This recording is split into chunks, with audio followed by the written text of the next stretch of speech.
బ్రహ్మదండి మొక్క ఇంటి ఆవరణలో పెంచుకుంటే ధనాకర్షణ జనాకర్షణ పెరుగుతాయి.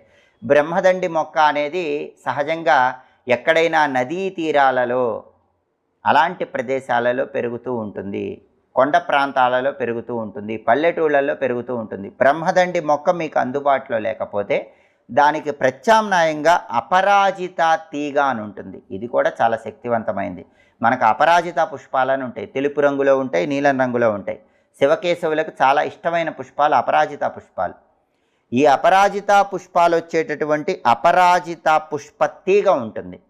ఆ అపరాజిత పుష్పతీగ ఇంటి ఆవరణలో పెరిగినట్లయితే దానివల్ల విపరీతమైనటువంటి ధనాకర్షణ జనాకర్షణ పెంపొందింపజేసుకోవచ్చు. దీన్ని సంపద తీగ అనే పేరుతో పిలుస్తారు.